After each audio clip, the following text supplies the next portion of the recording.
लोग उसे बस किसी तरह मारना चाहते थे। ये बदरिया जो कभी किसी का समोसा तो कभी किसी की रोटी चुरा लेती थी, क्योंकि उसके भूखे बच्चे उसका इंतजार करते थे। एक दिन बदरिया किसी के घर से संतरा चुरा लेती है। तभी ये आदमी बदरिया को पकड़कर उबलते हुए तेल में डाल देता है। बदरिया बेचारी तड़पते हुए भागती है। इधर बदरिया का पति किसी की परवाह नहीं करता था।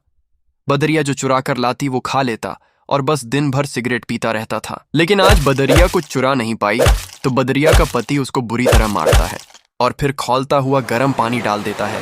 बदरिया बेचारी बिलबिला जाती है। इधर बच्चे ये सब देखकर बहुत रो रहे थे, तो बदरिया बच्चों को अपनी छाती से लगाकर सुला देती है और फिर वह रात भर रोती है, क्योंकि उसके बच्चे आज भूखे सो गए। और सुबह होते ही बदरिया फिर खाना लेने जाती है। तभी उसका सिगरेटबाज पति उसके एक बच्चा को बाजार ले जाकर मांस की दुकान पर बेच देता है। इधर जब बदरिया घर आती है तो एक बच्चा कम देखकर घबरा जाती है। बच्चे रोते हुए माँ को सब बता देते हैं। माँ दौड़ते हुए मांस की दुकान पर आती है, लेकिन बच्चा अब नहीं था। माँ फूट फूट कर रोती है और अपने बाकी बच्चों को लेकर जंगल चली जाती है और फिर एक नदी के किनारे घर बनाती है। बच्चे भूख से बिलबिला रहे थे तो माँ खाना लेने चली जाती है। तभी एक जंगली शेर बच्चों पर हमला करके बच्चों को मार देता है। जब माँ वापस आती है तो मरे हुए बच्चों को देखकर चीख चीख कर रोती है और फिर बच्चों की याद में नदी में कूदकर अपने प्राण दे देती है।